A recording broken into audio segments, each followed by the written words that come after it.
It's hard to imagine that the benefits would outweigh pain.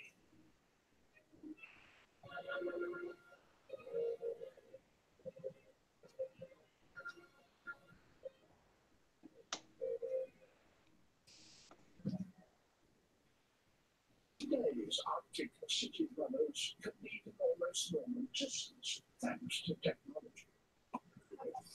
But towns and cities are very recent arrivals in the polar landscape. It should be now. It should be able to see whatchamacallit now.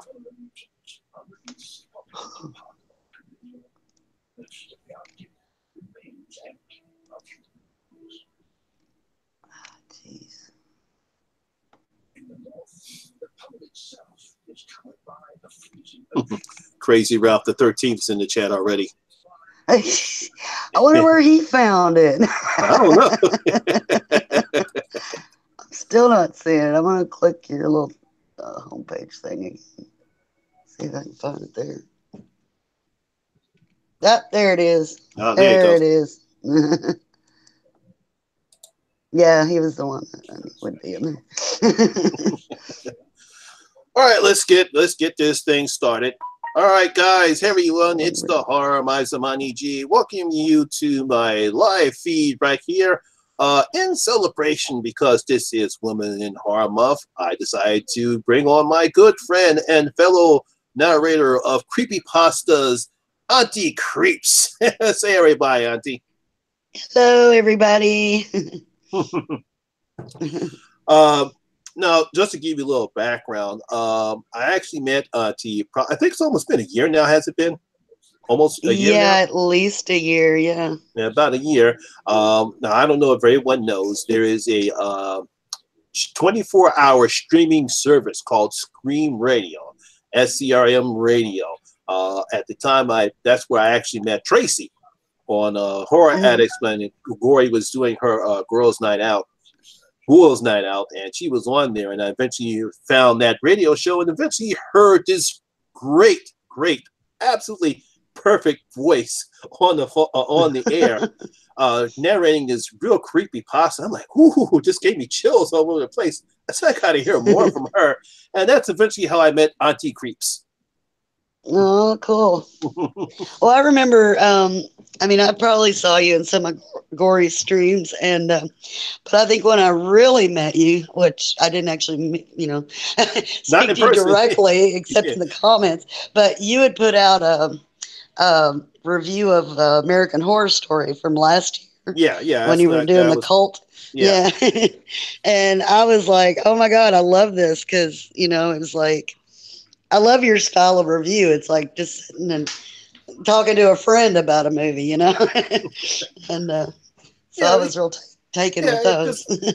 My style is just when you see me on the video, that's the real me. That's the Lamont Kidley Smith, even though, like I said, that's who I am. I don't put up any fronts. I don't try to change anything. It's just my personality, because the only way I can be is honest. And well, it comes through, you don't do a bunch of bullshit stuff, you're like it's like, hey, if I'm going to tell you guys about a movie that I like, at least the one thing I should be honest with the people who I'm telling you is like, yeah, I love this movie. I didn't love this movie. I shouldn't lie to people. I wasn't raised that way. So the only thing I can be is just honest and give you my honest opinion of what I felt about the movie, and do it in a style that I know everyone would like. I know I don't have the best produced one. I don't have a bunch of special effects. I just have a webcam. I sit in front of a computer and talk. Yeah, that's my favorite. Yeah. Ben, how you doing, Ben? Nice to see you here. Nice to see you get more people in the chat. Well, one of the things I'm pretty sure a lot of people like to say, and actually including myself, the first question I want to ask you is, why horror? Of all the subgenres of movies, why horror? I mean, people ask me that all the time, so I get to ask. Now that I have a channel, I can ask people, why horror of all things? Oh, are you asking me that? Yes. Okay. Well, I don't know. I mean, I've always been a horror fan ever since I was a little kid. I remember watching one of the the old black and white werewolf movies with my mother when I was like, oh, probably 5 or 6. I don't know. Yeah. And, I would late at night, I'd turn on TV and watch, whatever creep show they had going on, like, those old Saturday night movies. Oh yeah. There'd be a horror host and all that. And I always really liked those. And I don't know, I like the feeling of being scared. It was worse when I was a kid because, I hated having to go to bed in the dark. I hated that. But, as I got older, you crave that fear because it's like a safe fear, nothing's really going to get you. But Yeah, it was for me, it wasn't about being scared. It's just that at the time when I first started watching horror pictures when I was about 6 or 7 years old, I always thought they were funny. It was not scariness. It was just me being a little kid that just liked to laugh a lot and seeing some of the stuff that I saw, what it was, because the first movie I saw was the 34, Universal Monsters, The Mummy, which everyone mostly knows. That was my first horror picture that I saw. I just thought it was funny. It didn't scare me. I just thought the shit was funny. I couldn't help but laugh at it. Yeah, those old scary movies weren't so scary, really, so much. But it's funny, because my dad always said they scared him. But, back then, I don't know, it's not that people were easier to scare, but that was pretty much all they had for horror. Yeah, I know? So what would scare them back then wouldn't scare us now. And I tell you, I kind of experienced that with my daughter because, like, I let her watch not Friday 3rd, Nightmare on Elm Street with me, like the first one. She was about maybe 12. I don't know. I was like, no, it's really scary. Okay. It's really scary. She's like, okay, yeah. She didn't even bat an eye. And I was like 22 years old when I saw that in the theater, and it scared the living crap out of me. And she sat there like, oh, She's like, I was like, you got to be kidding me. Had she seen any other horror pictures at that time before she saw Freddy? Well, she liked watching my Asian horror movies with me for some reason. And now those scared her, but yeah, when I try to show her the classics, it's like, I don't know, some about kids, they don't find the ones I grew up on scary. The ones that I found scary, they're like, it's old. It's interesting because when I look at some of the younger girls on YouTube, whether it's my good friend Vicky from Nightmare Maven, or Gabby Hernandez, or Felicia, Gory Girl, and they all are Scream fans, or Lizzie, Carnage Candy, they're all Scream freaks. They all love Scream. I think only Vicky has started to watch some of the old school horror pictures that we both grew up on, and but Felicia, because she talked about when she first saw horror, and I'm like, I can't remember. She did a video about the first, I think it was The Ring, that she first saw, and I told her, I says, well, that's nice, but you gotta, and I don't force people to try to pick between the old school horror pictures that we grew up with and the modern horror that they do. I mean, if I just, it's like, take a look at some of the old fashioned horror pictures that we grew up with, and see if that, see how we grew up in horror, see, because I'm pretty sure, just like you and I we've seen horror evolve throughout our lives. Yeah. Mm-hmm. What's up, Brad? Bronco Juggalo Talks Movies in the chat, and this is Eric Griffon, I think his name is. Oh, okay. Yeah. So now obviously one of the questions I will have to ask you, because it's always been a question of mine, how did you get into narrating creepypastas? Oh yeah. Well, it was sort of an impulse, really. I'd been a fan of them for a couple of years. Mm-hmm. Like, I think I kind of was late to the party a little, but there was like all these I mean, I just kind of stumbled on it. I can't even tell you how, just, clicked on a random one because it had like maybe a creepy, thumbnail or something. I'm like, oh, what's this, And it's these stories and these people telling stories, and And of course, I became fans of some of them, like Mr. Creepypasta, of course. We all love him. King Spook, I loved him. He sounded just like the Angel Castiel in Supernatural. His voice was just like his, so I liked him. And Creeps McPasta, I liked him. And I ran across a few females, but not that many.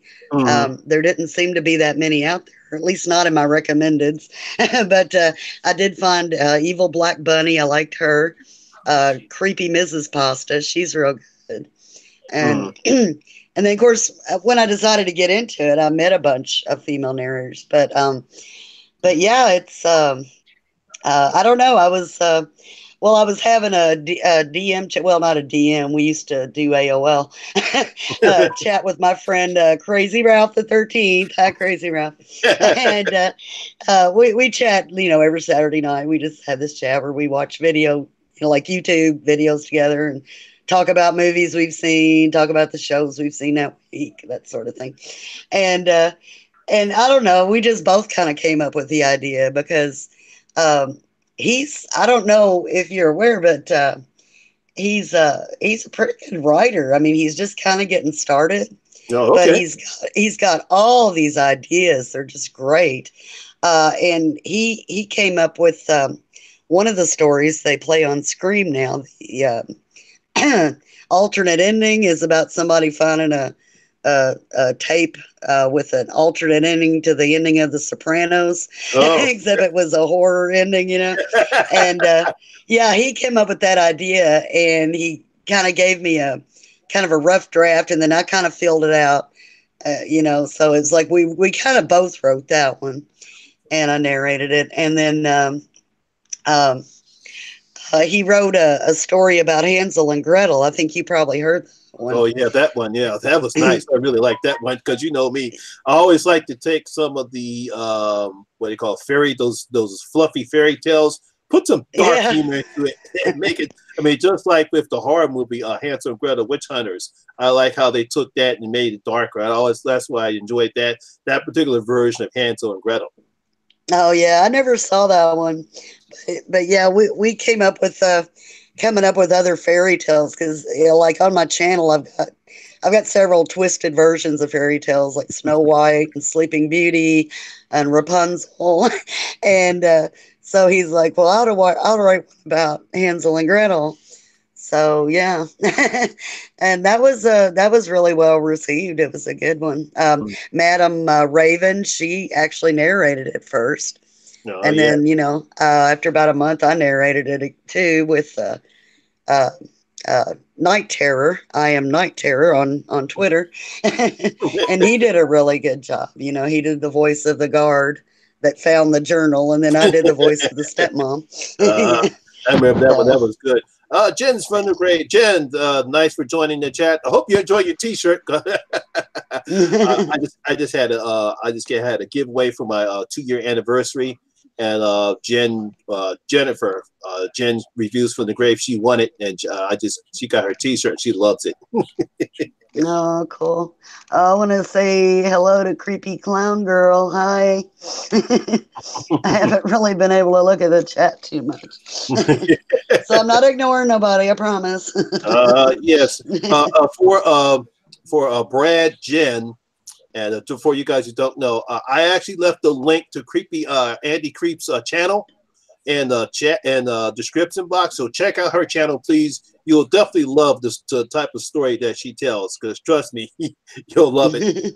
I haven't gotten a chance to that new story that you are running right now. I've got a chance to listen to it, but hopefully by this weekend I will. Oh, great. Well, there's still one more part to it, which I'm hoping to put out Monday or Tuesday. Probably Tuesday, just because, it takes forever to upload the long ones. They're all about 30 minutes a piece. And it's a story that is in the audiobook I did. Oh, okay. The 30 Press Quarterly. Well. Oh, yeah. Yeah, I love that story so much. I mean, I never fell so in love with the story as I did that one. And that one's crazy because I do over like 20 voices in it. And they're all really distinct voices from each other, which was fun. You know, I did other stories where I had to do a bunch of voices, but they were harder to get distinct because they would be like adolescent girls, you know, all pretty much the same, you know. So I had to kind of do a little, I'd try to make them a little different from each other, but those were a little harder. So, so of course, now you've been how long have you been narrating creepypastas, by the way? oh, I just passed the 2-year mark. Oh, all right. Yeah, at the beginning of the year. Yeah. So obviously my next question is going to be, how did you hook up with Tracy and Scream Radio? Oh gosh. Well, actually, the first person to reach out to me was the owner of this. Well, what Scream became, it was DNGN Radio, and they called it Dungeon Radio, which was basically the same thing, you know. But I think I'm trying to think chicken and the egg. I think I became friends with Tracy either right before then or right after. But she was on that station, and he wrote me a letter saying, I heard your channel and I think you're great. And I had just gotten started. I mean, I hadn't really been doing it long. And I didn't even know. I thought maybe this was just, you know, kind of a scam or something, you know, because it just didn't seem, you know, didn't seem right. But he was offering me a 30-minute, well, it was like a 30-minute a week show or something. And I didn't know what that entailed. I didn't know if I'd have to, like, I don't know, be like he said it would be a horror host thing. And I didn't know exactly what it was, but I was like, yeah, sure, why not? You know? And of course, you know, a long time passed and I would hear from him every once in a while just to let me know he hadn't forgotten or whatever. And then I kind of gave up. I was like, nah, that wasn't happening. But then Tracy one day messaged me and said, she said, hey, DNGN Radio, I bought them. They don't exist no more. I changed it to SCRM. Would you like to be part of my station? And I'm like, great. Yeah, sure. You know, what do I do? So she told me really all I had to do is just send in my stories and, you know, do a different intro, you know, at the beginning or something. So, that's, because that's what was when I first heard you when I first heard you do the announcement, I was like, oh man, that's a creepy voice. and, and then when I first heard your first story, and I first heard, you know, when you do your hello darlings and stuff like that, I said, oh man, that's it's creepy, but it was awesome. I'm like, oh man, I gotta listen to this.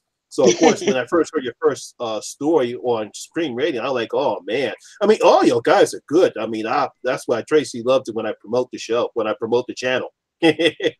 Yeah. I believe I actually have a link to Scream Radio. So if you guys never heard it, please click on that link. You get to hear Aunt Creepy and other people who narrate some great horror stories. They do some great work, and especially Tracy. She's incredible. So please, if you never listened to it, please give it a listen. It's awesome. Yes, absolutely. A lot of good people in Scream. No, that's why I was so glad that I heard when Reverend Hagen came back, because I was worried about him. I haven't seen him heard from him in such a long time. Yeah, I think we were all worried about him. But, I think, you know, he's had a few health issues, but I think he's getting a lot better. So yeah, so it's nice to see him. Yeah, so eventually, so now that you've been doing this for a while, since this is Women in Horror, and just like I told you before, I'm pretty sure there are not that many female narrators that narrate creepypastas, because I know there's you, there's Madam Raven, there's, I think it's the Gothic Librarian. Yeah. Yeah, those are only 3 that I know, and I'm pretty sure, I know you mentioned some others too. But as a woman in horror, and I'm pretty sure you told me earlier before we started the live chat, do you think as a woman and as a woman narrator, do you think you women are getting a fair shake as opposed to your male counterparts? Well, you know, like I was saying before, it is a lot harder to be a female. on YouTube with, the creepy narrations, because most people, when they think of listening to a scary story, they want to hear a man's voice, like my husband said, a Vincent Price kind of voice. Mhm. Which, I can't argue that. I really can. I mean, when I was a fan of it, it was mostly the male narrators that I listened to. So, I can't really, it's not so much unfair as it's just kind of the way it is. Mhm. It's just people, they want to hear a certain kind of voice most times. So, like when I started this, I thought, well, I'm not a kid. I'm not a guy. I can make my voice creepy. I thought, well, maybe I'll find a little niche of my own, and I'm still kind of looking for it. But as long as I got people that enjoy listening and look forward to my stories, you know what? I mean that's like the very best I can hope for right now.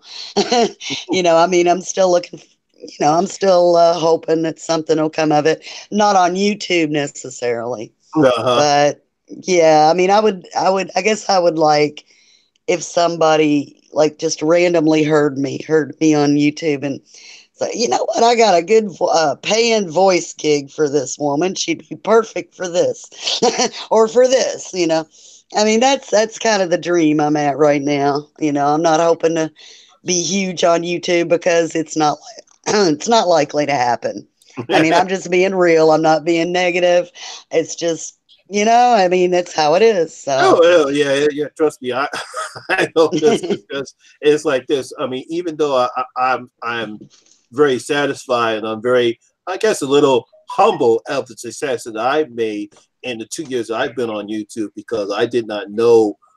When I first started, I didn't know shit about video recording, about editing and thumbnails, and me how either. to cut, how to cut and edit. And so it kind of took me a while. It took me trial and error, and I'm glad for the support that I've had for the 2 years that I have. And I met some wonderful people, including yourself and Tracy and the horror addicts, and people in the chat, people that I met in the chat room, man. So I guess I'm a bit humbled at the success that I've had, in this short period of time that I've been on YouTube, because I really didn't expect anything. Yeah, me either. I was like so shocked to get my first 100 subscribers. I'm like, wow, where did they come from? So, So now, what are your views about other, as far as women in horror? As far as what do you think? Do you think they're finally getting their share, their fair share in the horror community, in the horror genre? well, I not really. Well, it's like I hate to say fair, because it's we're not working for a boss, we're not working for the man, we're we're putting out what we do out there, and the public's either going to listen to us or they're not. But okay, that being said, no, there's no women as big as say Mr. Creepypasta. Well, there's very few men as big as him either. But like uh, I've never really run across a female narrator, and if somebody knows of one, hey, let me know.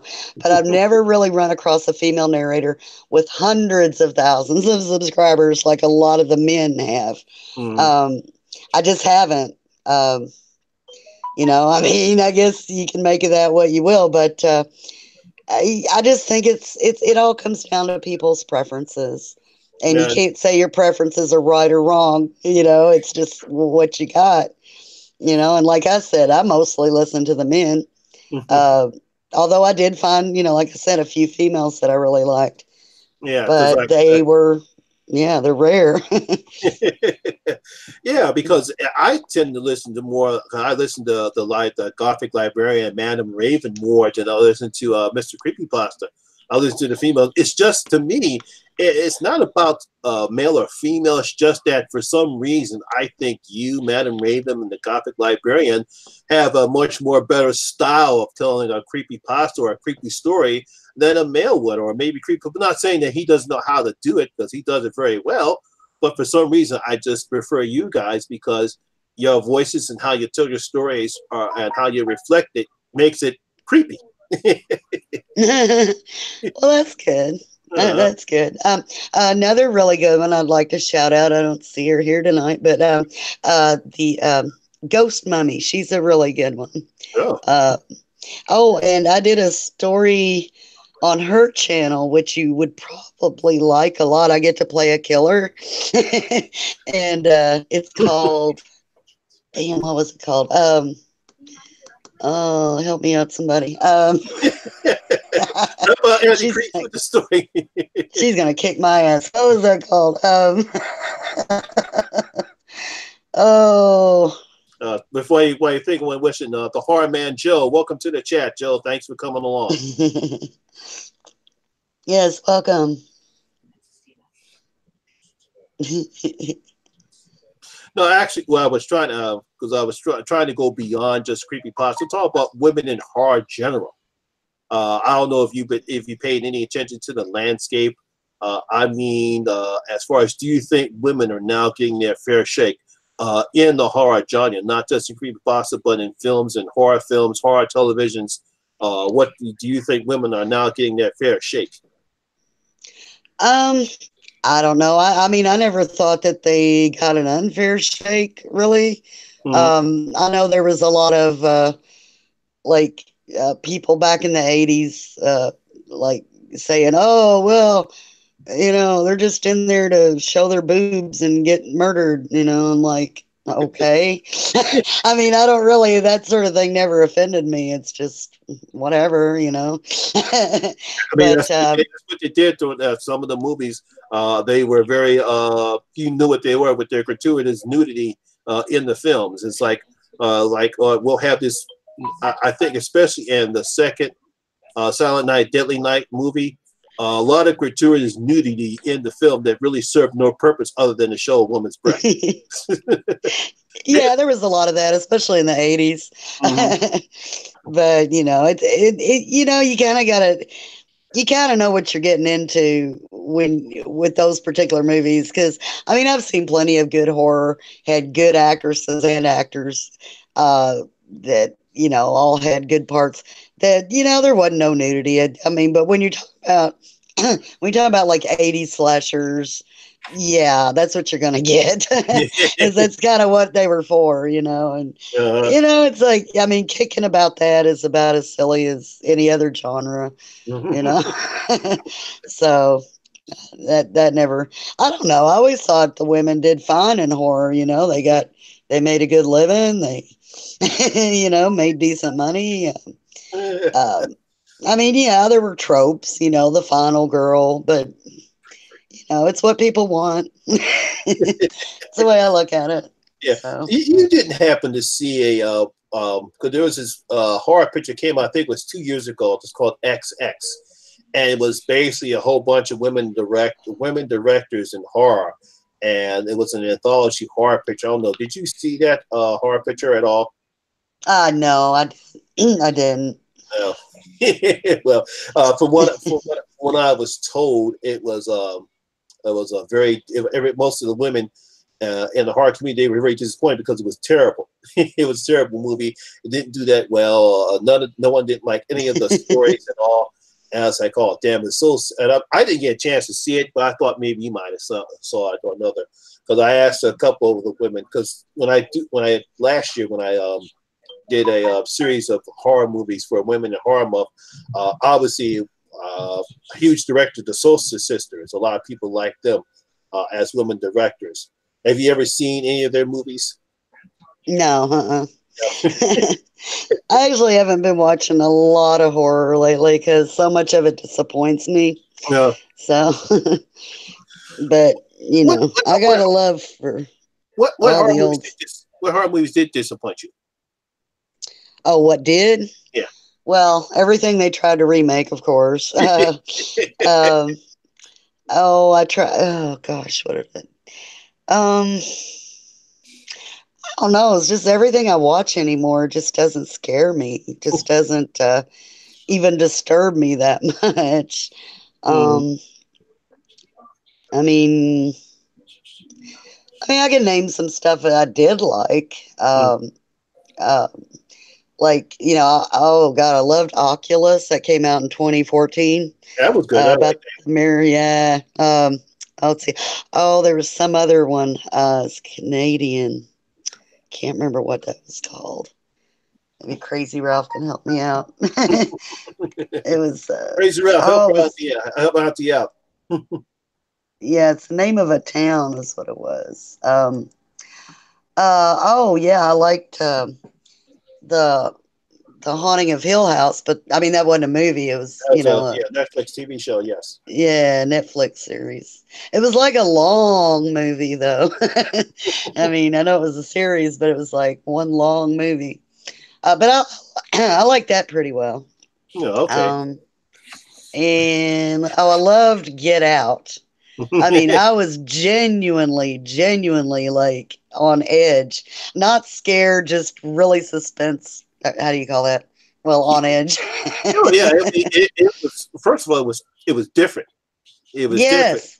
And it was different, and I like how Jordan Peele directed the movie and how he told the story.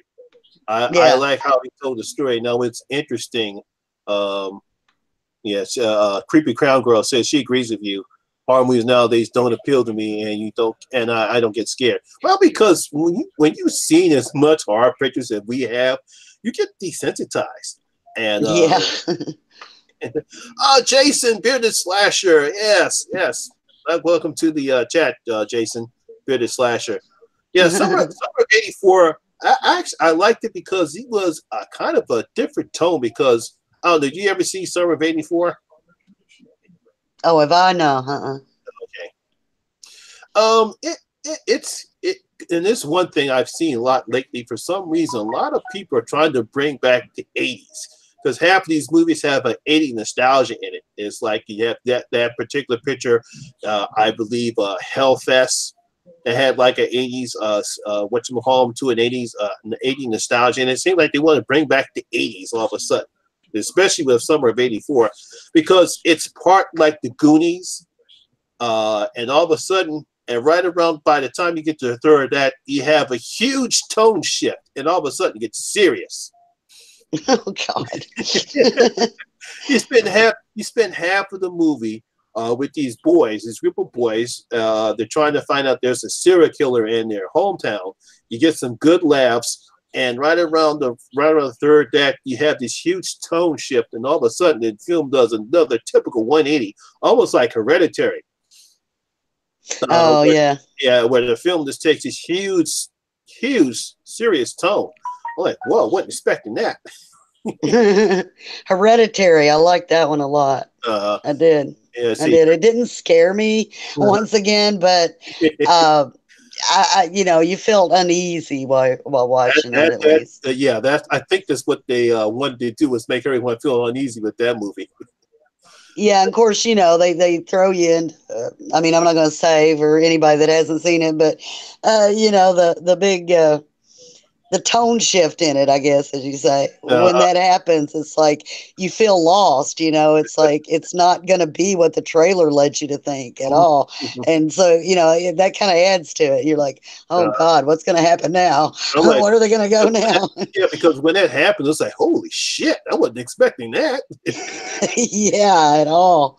Not at all. Creepy Crown Girl said she recently watched a remake of Halloween, and in her opinion, she thought it sucked.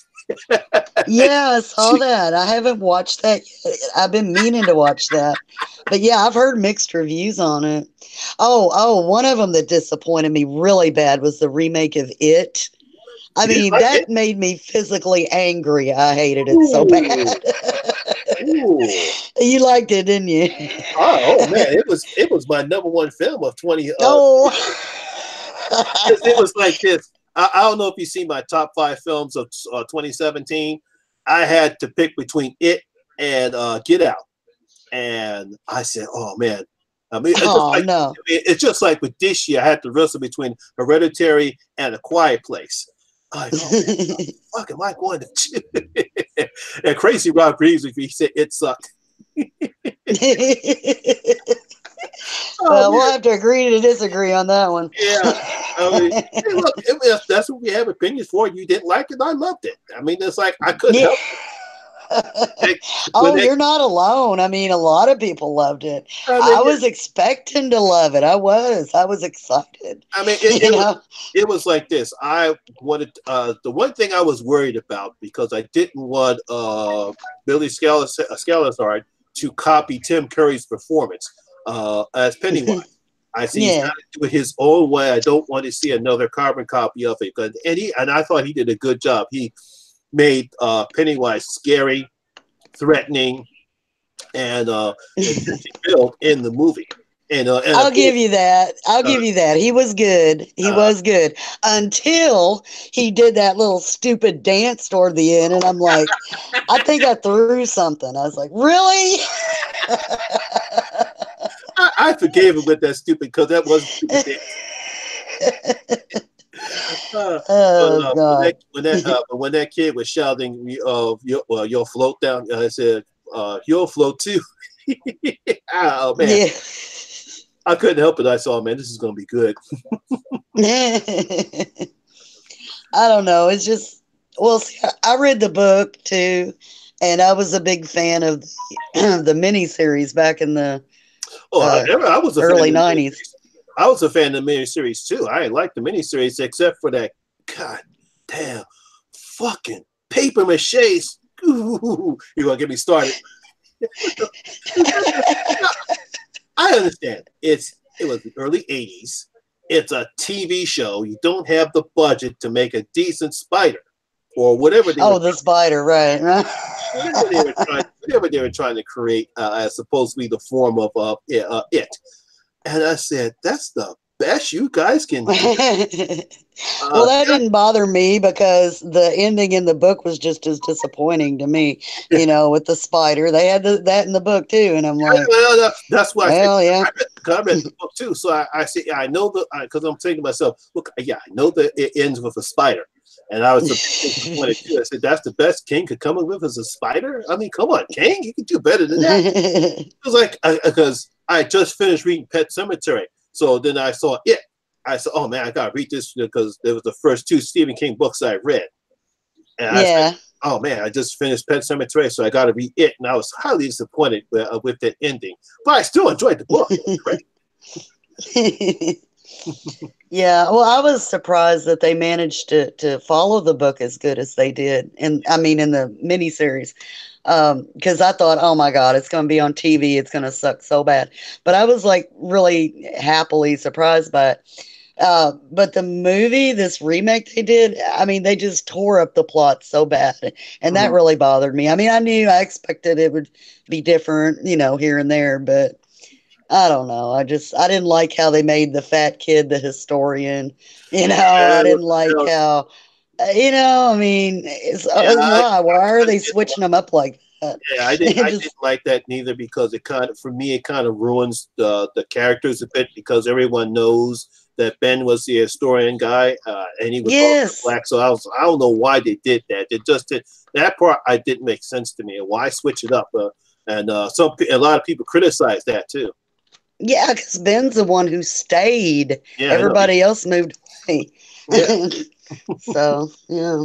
Yeah. Oh, I'm remembering the name of that movie. I couldn't remember a while ago. Pontypool. It was a Canadian film about these people in a radio station, and the world's like going to shit around them, but they don't know exactly what it is. Mm-hmm. And it's some kind of zombies, but I don't know. They're weird. It's like they speak, but their mouth don't move, but they can hear them in their head. I don't know. It was really weird, but it was real creepy. I liked it a lot. Oh, by the way, I will be reviewing Tales in the Hood for my second part of Blacks in Horror Month. Oh, yes.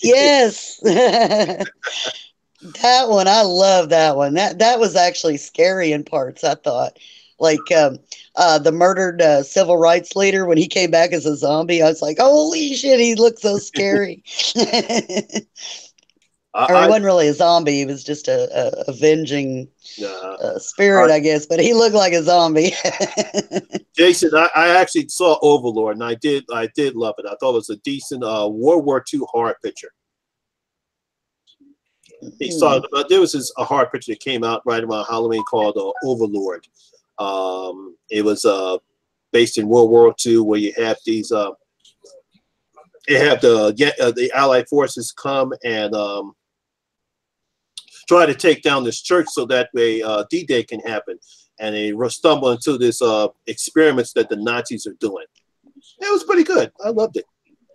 Oh yeah, Bearded Slasher says to please include Candyman and Tony Todd in Blacks and Horror. Yeah, absolutely. He came from yeah, Candyman. he's going to be in there. Trust me. I have it written. I have it in my head as far as I'm doing Tales of the Hood next, and then Candyman. He's going to be next. So definitely, that's going to be in there, Jason. Yeah, both that Nice. and Tony Todd. No, I can't do anything about Tony Todd.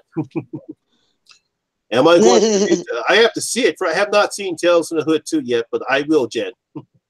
Yeah, I met Tony Todd once at a horror convention, and he is tall. I mean, I'm really short anyway, so everybody's tall. But this man was tall. I mean, he looked about 7 feet tall. Well, I know he's tall. It was probably he's probably like 6'. He's probably taller than I am. I'm like 6'2". Oh man! Oh well, that voice on him! Holy shit! Be my victim. I loved it. Yeah. So yeah, if you want to, you can go ahead and plug your that project that you did. I think was it last year. Oh, the book, yeah. Yeah, it's called The 30 Press Quarterly, and it's 24 spine-tingling tales of terror told by me, Auntie Creeps. There's I do a ton of different voices in them. Just that one story alone that I'm just now putting out. I got permission from the writer. She said she still had the rights to that story. And that, yes, she wanted to hear it narrated and with music behind it. Because I told her, and I'd asked her if she ever got to hear it. And she said that the link they gave her to it was broken, so that she never got to hear it. Ooh. And she said she was pretty heartbroken about it. She kind of wanted to hear it. So I said, well, I would love to do it on my channel. And I'd put music behind it and make a real production out of it. And if I said, I don't even know about the legalities, if I can or not. And she goes, yeah, I've still got the rights to it. So go ahead. I'd love to hear it. I'm like, yes. And I got so excited. So anyway, that's a freebie. That's on my channel. And if you click the Audible link, you can get the book for free, a free download. It's if you sign up for a free trial. So, I mean, and they'll let you keep the book, plus I think maybe one more book, and you can cancel at any time.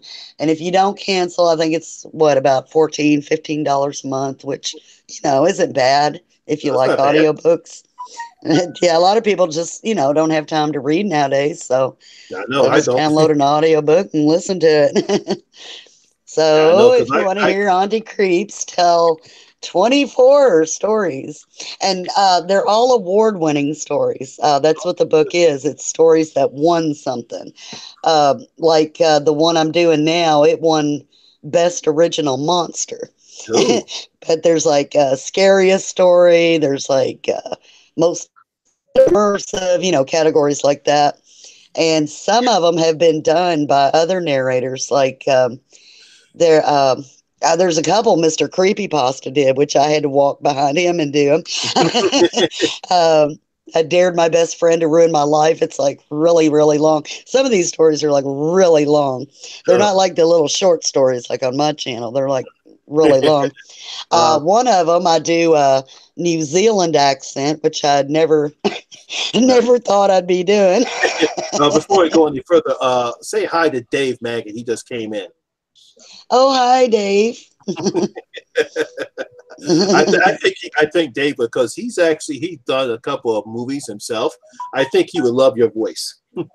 Oh, well, he probably wouldn't love it tonight. It's not in great shape tonight. Yeah, she's fighting a cold, Dave. But if you get a chance, listen to her stories. Like I said, the link's in the description below. Listen to her story. I think you will love her, Dave. Well, I do prepare my voice before I record anything, so I sound better than I do right now. You know, like there's certain teas I drink, and you know, just a whole regimen. And so, you know, I try to get my voice as well as I can get it. Like I would not record anything right now because it keeps cutting out. I guess because of the stuff in the air, but. I haven't actually recorded anything in weeks, several weeks now. I've got a couple of stories already recorded that I'm going to put up later after I get this epic saga finished. And, but like, yeah, the story I'm putting up now, I recorded it months ago for the book. Do you normally pick your stories that you're going to narrate? Or do you actually write them yourself, or do you happen to pick any short stories before you do any narrations? Oh, well, I have written a few of them. But like The Burning of Miranda, that's a story I wrote a long time ago. And I finally got the courage to actually narrate it and put it up on my channel. But mostly I find my stories on Reddit, either the section called Super Short Scary Stories. That's where I get all my short ones. And then I get some from No Sleep. And the process is, you know, I find one I like, and like the writer's link is there, and I'll just send them a message and say, hey, you know, I tell them who I am. I give them a link to my channel. I'd love to record your story for my channel, blah, blah, blah, with your permission, you know, and then they'll either give me permission or they won't. I get permission like at least 99% of the time. That's good. Yeah, I mean, there's a few that said, well, I'd like that, but I'm in negotiations for a book deal, blah, blah, blah, you know, that sort of thing. So, yeah, you always got to ask at least. Well, that's But, good. Yeah, because I always find it fascinating, and when you tell your stories and some of the stories you tell, do you normally choose the music? Because sometimes I think you said Mayuchi. I think you always say that at the beginning. You know? Yeah, Mayuchi. He's my favorite. Yeah, I downloaded a bunch of music, you know, all the royalty-free music. I like using Mayuchi the most. I also like Coag music. They've got some good music. Ross Bugden music, if you want to go emotional, you know, a lot of times. Picking the music for each story it's the most, I don't know if it's the hardest, but it's like the most painstaking, you know, because I want to find the music that's going to bring out the story I just told the best, you know, to pull it together the best. And I think good music, you know, the right music will work. And this has all been like from day one, this has just been, you know, trial and error, like what we were talking about. Like, you know, I didn't know how to do anything. I know, yeah. I just got to learn as I went. And I remember the first story where I really paid attention to the music was about a chatter, a girl that would like chat sexy with guys. And then the guy starts stalking her. And and like the beginning of the story, she's just telling her about her job and, you know, all the funny stuff about it. And I'm like, okay, now I need some kind of music there that's not scary. Nothing scary's happening. Nothing sinister's even happening yet. So I would just look through YouTube and just look for upbeat, you know, something like that. And then, you know, and then I'd find something that, I don't know, it was just right around then was when I started really paying attention to the music. And it's really important, I think, for these stories. I don't know. I mean, some people choose not to use music, and that's fine. They can get away with it. That's good. I just like to when I can. So. Say hi to Eric. Hi, Eric. Another good YouTube friend of mine. Yeah. So because I find it fascinating, because one of the things I've thought about doing, but I really haven't had the time to try to put a little music in my reviews. But I don't know what type of music I would use that would fit my style. That's why I haven't think, even tried it yet. Well, see what you do. I don't think you would really need music behind you so much. Like I love the music you use at the beginning. You know that little like Oh yeah, the music with the beat to it. Yeah, yeah. Because I actually found that by happenstance. I said, "Ooh, you know what?" Because at the time I said, "You know, I'm tired of using the Walking Dead theme song." So I remember that. Yeah. So I said, I need to change it. Well, I got to change up every once in a while too. you got a new sub, Auntie. Eric just subbed your channel. Oh, thank you, Eric. Hope you enjoy the stories. He's been listening to some creepypastas versions of scary stories, tell in the dark stories. He said he loves them. I think he'll love you how you do your stories. Oh, I hope so. Nightmare Files. What's up, brother? Oh, hi there. Yeah, he tells some creepy stories too.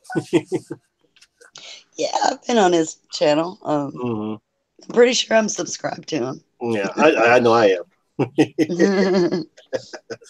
Yeah, so because that's because I said to myself, you know, because I think I had put that on for about a year, and I said I gotta change. So I was looking for some new intro music. I said, and I just happened to catch that little jazzed up version of whatchamacallit, and it has all the icon horror pictures flashing in the background. So I said, oh, this is decent.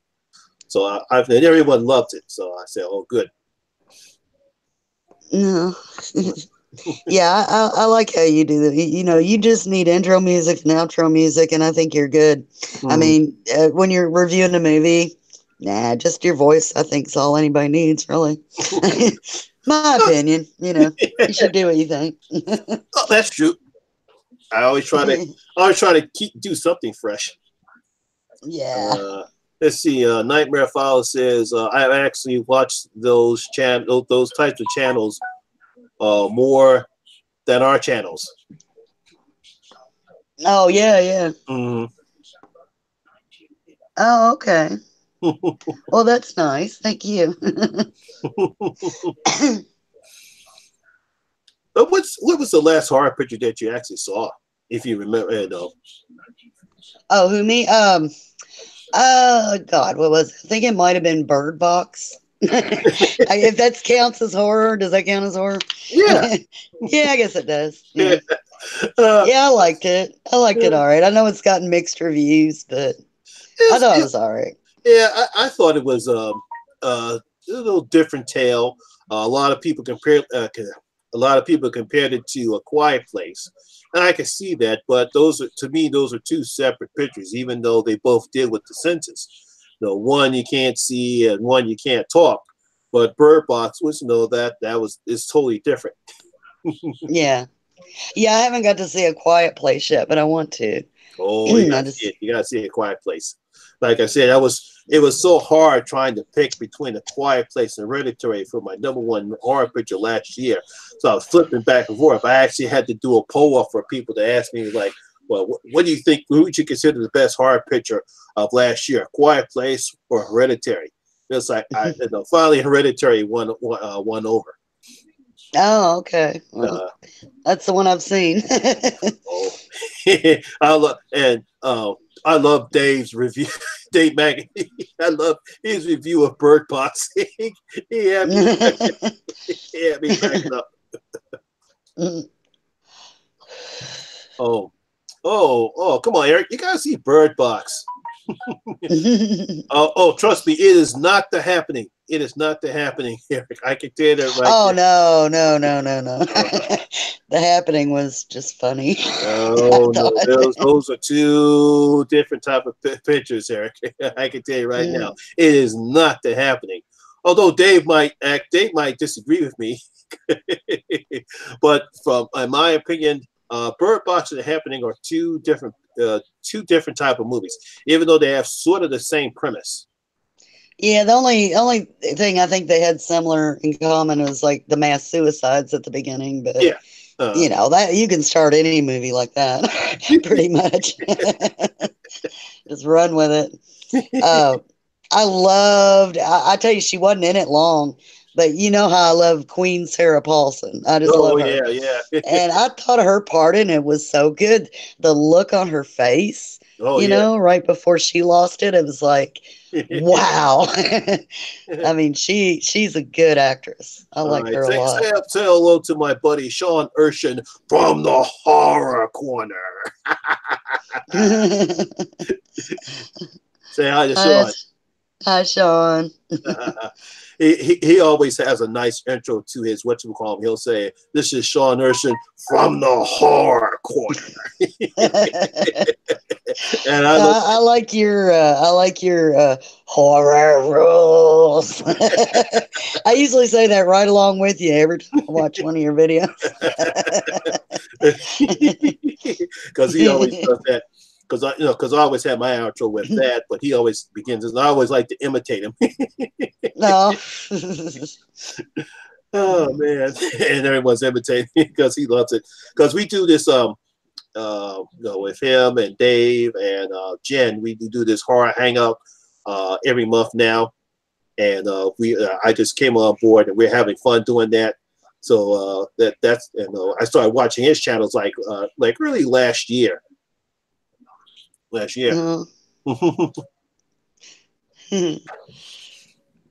Oh boy. well, there is so many, like there's a lot of new talent coming out. I'd like to shout out a couple of guys that aren't here, but you know, everybody should hear about them. Yeah, go ahead. The I Am Night Terror, or well, his channel is just called Night Terror. Mm-hmm. He did the Hansel and Gretel story with me. He's really good. He's got a great voice, you know, accent, kind of English accent. Um, and Nefarious TV. Uh, he's really awesome. He does a different kind of channel than we do. He does like like creepy video, like collections of creepy videos. Oh, okay. Yeah, and I love those kind of videos. You know, the found videos that somebody took in their house or in an abandoned building, and you'll see something or hear something, and he's like, okay, here. He presents it in such a way that he's a skeptic of all this, and he always tries to look for, you know, like logical reasons. And he'll say, yeah, this might be fake because of this or that. You can see a string there, you know, or something like that. But he's got a great voice, and his videos are really entertaining. And he's had it's a series called 6 Creepy Lesser Known Videos, something like that. And he'll review like 6 videos and tell about where they came from and all that. And actually, I want to announce that I'm going to be doing, I guess, the next one with him. Okay. I'm going to be on his channel, and he's going to give me 3 videos to go over and you know, say something about. tell them that, you know, if they want to tell them to get with me and anybody else in the horror community, because we'll definitely give them a listen to them and recommend them and come on board, because we always want to support people in the horror community. Oh yeah, yeah, and these guys are worth supporting. I mean, they're really good. They're growing. They got it on the ball. They got some good content. Tell me, all I gotta do is tell Gory, hey, look, I got some more people that we gotta support in our horror community. I said, Auntie Creeps just recommended them, so I listened to them, and they're great. Oh, cool. Yeah, I like to find like new people that are just getting started with talent. You know, with that raw talent, with good voices, well, not just good voices, but like a good style of telling, like if they read with emotion, you know, not just a sing-song voice, you know, but read with, you know, real emotion, real fear when it's needed, real quietness when that's needed. You know, it's hard to describe. But when I run across somebody that I think, you know, is really good, then I'll promote the hell out of them. I don't care. You know, like I'll tweet their channel out. I'll say, everybody check this out, you know. Yeah.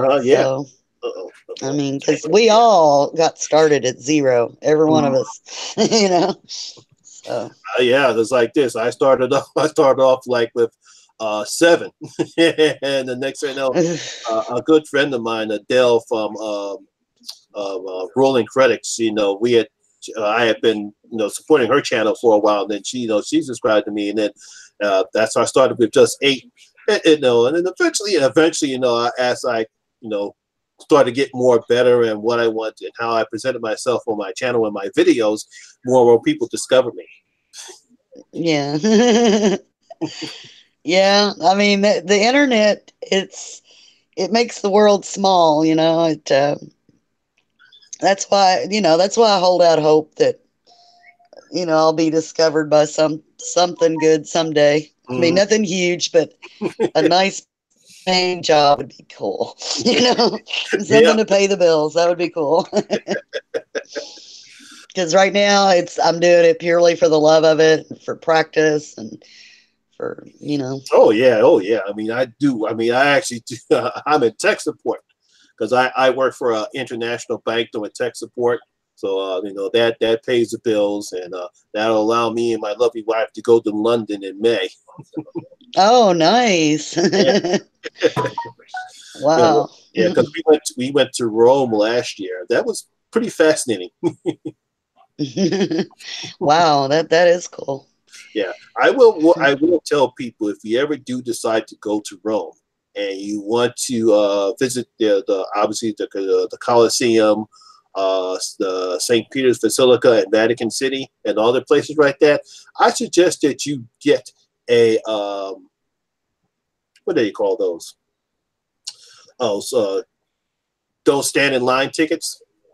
Because when Kelly and I we actually did that first, and if you don't get those tickets, you will definitely have to wait and wait and wait and wait and wait. Yeah, the lines are that long. Oh my God! To get to the Vatican City and St. Peter's Basilica. Yeah, because everybody wants to see it. I mean, you're talking about one of the holiest places that ever existed on Earth.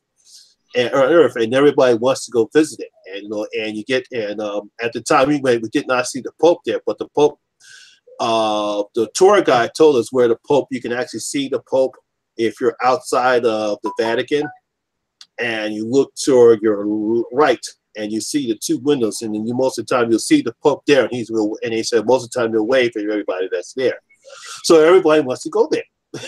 And you definitely do not want to be standing in line, because you will definitely wait and wait and wait a long ass time. Wow, that's something I wouldn't have even thought about, there being such lines. But that makes sense. Yeah, but yeah, we're going. That's our next trip is going to London in May. Now that sounds awesome. I've always wanted to see London. Yeah, a couple. As a matter of fact, a few of my YouTube friends live in London. So. Oh yeah, mine too. Ghost Mummy lives in London, I believe. She's somewhere in England. I'm just saying London. I don't know for sure. Eric said that his daughter loves learning how they do the effects in horror movies. She is amazed about how they did the blood and stuff with tubes and makeup. Yes, no. Yeah. They're called. Yeah, they sometimes they'll have squibs in certain places. There's a couple I'm friends with on Facebook. They do amazing special effects. I was thinking about having, I think her name is Christy. I was thinking about seeing if she wanted to do a live stream and talk about her artwork, because what she does is incredible. But I know that's cool. Yeah, because I know a couple of girls. One is Victoria. She's on Facebook, and she's part of the Freaky Girls Club. They do live streams like that. But this Christy, I really thought that was fantastic, what she does. And some of her, hopefully I'll get a chance to talk to her soon, and maybe she'll do a live stream. I think most of the people will find what she does fascinating. Oh yeah, anything creative and artistic like that, I'm there for it. So are you ready for the new season of American Horror Story? Oh, always. I can't wait. I don't know what they're going to, God only knows where they're going to go now, you know. They've already ended the world and then said, nope, not really. And no, we didn't end the world. So did you like Apocalypse better than Cult? I'm sorry, did I like what? Did you like Apocalypse better than Cult? Yeah, I'd say I did. I liked them both a lot. I've really loved every season, except for Freak Show, which even that had its moments I loved, um, and Roanoke, which that was kind of I hated it at first. Then I loved it. Just loved the hell out of it. And then they ruined it, I thought, with the last episode. Ruined it. I mean, they totally stole the ending from Blackwater. Totally stole the ending. I heard a lot of people said that about that. Oh yeah, I was so disappointed. They could have ended it with the episode before the last one, and I would have been perfectly happy. But no, they had to go an episode too far and screw it up, and I was so mad. Okay, let that woman, right? The one that oh damn, what was Adina Porter? Yeah, Adina Porter, which, I love her. Don't get me wrong. Okay. But what they did to her character, it was like, okay, so they made her the new butcher. Awesome. I'm there for it. I loved it. Okay. But then what? The next episode, she's Mother of the Year. She's sacrificing herself to the ghost of that. Okay. Oh, yeah. Whatever. I did not like that. Oh, by the way, say hi to Amanda and Jesse from Channel Sundown. Oh, hi, Amanda and Jesse. Yeah, I had to think back to, wait a minute. I said, I remember the end, and there was something bad about it. But then I remember the fact that, yeah, she's supposed to be Mother of the Year, but then she goes and sacrifices herself so she could become the new butcher. So I say, oh, man, that's kind of disappointing. It was kind of weird that particular season rolled up, probably because of how they started it with the so-called documentary style setup. It wasn't. And it wasn't until when they finally ended that, and then all of a sudden they just went full gear with that twist, and come to find out, everyone was just actors. I'm like, wow. So yeah, I even liked that. I liked how after it was revealed that they were all actors and all that, and and then they were like showing like the real people, which that was cool. But I liked how the ghosts were way scarier when it was supposed to be haunting the real people and it wasn't the actors anymore. Like, oh God, they were all the butcher was scarier. The ghost that what's his name was Evan Peters was. Yeah, he was scarier. They were all scared. That Asian ghost, way scarier. I mean, I liked how they did that. Oh, and the Lady Gaga part. When it wasn't her, when it was supposed to be the real one, she was scarier. I really liked what they did with that, with the effects and all that. Eric, Apocalypse was just fun. To me, it was just fun from day one. Eric said his favorite season was Roanoke, and it finally beat Asylum as his favorite. Yeah, it was like this. I always considered Asylum as one of my favorite seasons, the favorite seasons of American Horror Story until Cult. I just simply just love Cult, probably because it was the first a show of American Horror Story didn't have any supernatural elements in it at all. So I think it was. I think that's one. Yeah, that's one thing about it I didn't like as much because I kind of missed all that. But yeah, Evan Peters' performance in that was just, and I don't even mean it, it's just Kai. But when he played the episode, when he played all the other cult leaders. Oh, yeah, that was oh, when he was Jim Jones, I mean, I got the chills because I remembered that, like that recording where he was, when everybody was dying and he was saying, oh, no, everybody keep the babies from crying and all that. I'm like, oh God. I mean, because he sounded just like him. It just really gave me the creeps. So that was good. But yeah, my favorite, of course, nothing's ever knocked it off, is Hotel. Sorry, I know. I know people, a lot of people don't like that when they think it was too campy. A lot of people were upset because it was the first season that Jessica Lange wasn't in it. I mean, I get that. I wasn't happy about that either. And the first episode, I wasn't really into it. I was like, I don't know. This might not be that good. No, But I just simply love Evan Peters in that particular whole episode. He was fantastic. oh my God. And that was my favorite character he's ever played, too. Because it was just so different from anything he's ever played on that show. I mean, he was just so. I mean, I would get in such a good mood every time he was on the screen. I'm like, oh no, he's great. Oh yeah. Oh, I gotta say this is I'm pretty sure everyone is so dying to see The Walking Dead return tomorrow night. Oh, okay. Yeah.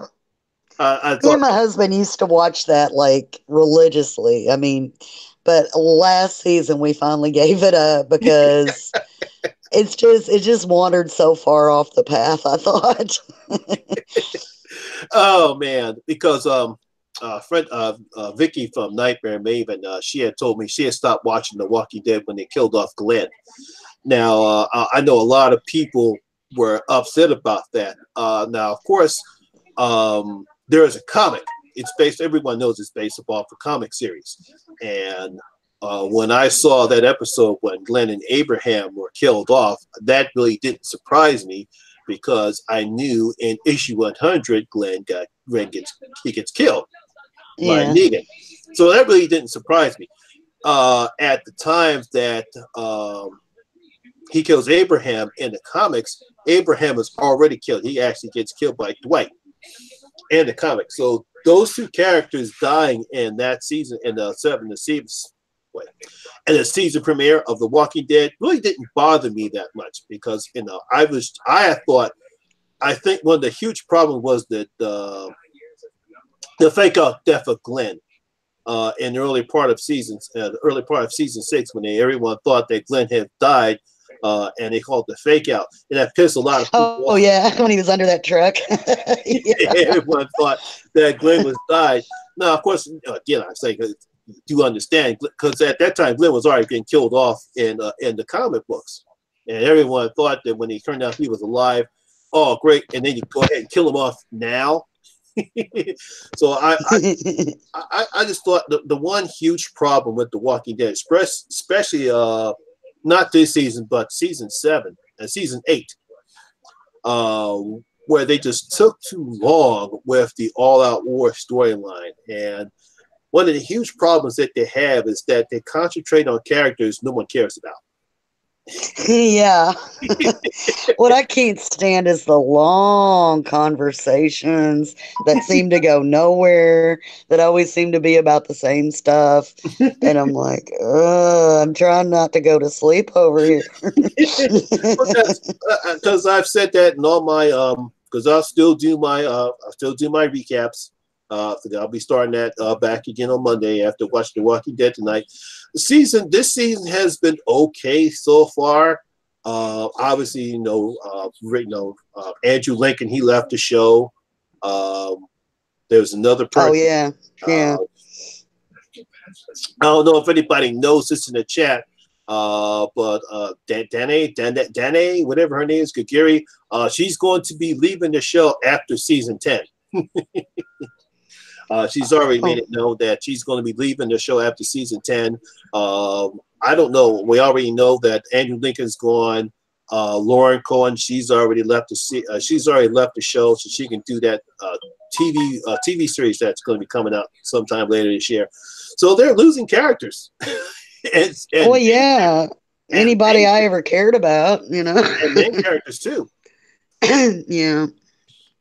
Now, keep in mind, Michonne is still alive in the comic book, so I really don't know what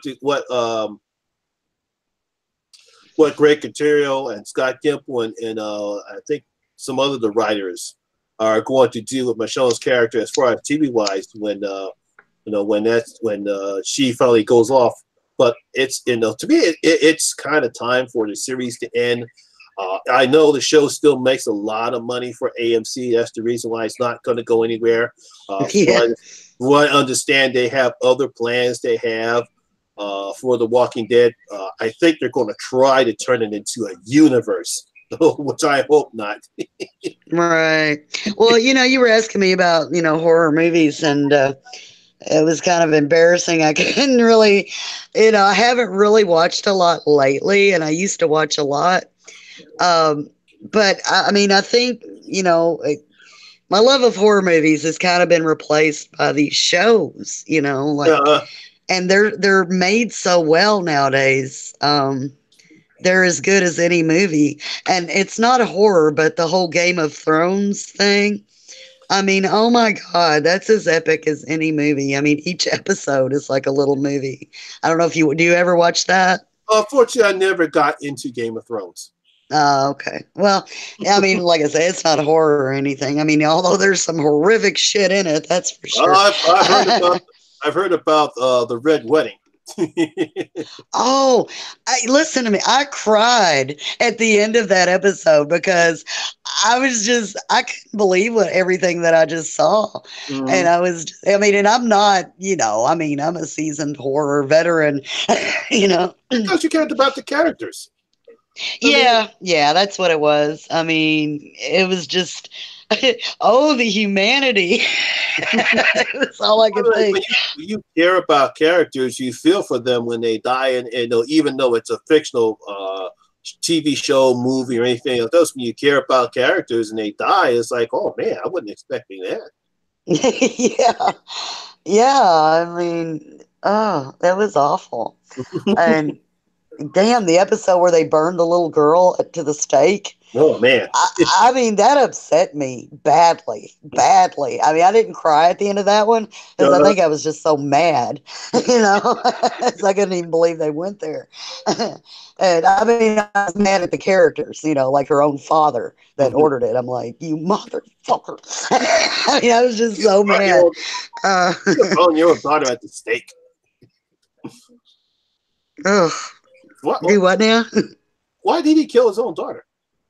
Well, he was hanging around this stupid witch, and she convinced him that he needed to sacrifice because he was losing this battle. Oh. And they were in the middle of some war. I forgot who they were fighting now, but he was losing, and she's like, "Oh well, the dark god needs a sacrifice," so he sacrificed his own daughter, and I'm like, oh. It's just, I mean, it was rough. I mean, she was a cute little thing too. I mean, she was only like, I don't know, maybe 10 or 11, you know, just a little kid. I couldn't believe what I was seeing. I was like, what the fuck did I just see? Oh boy.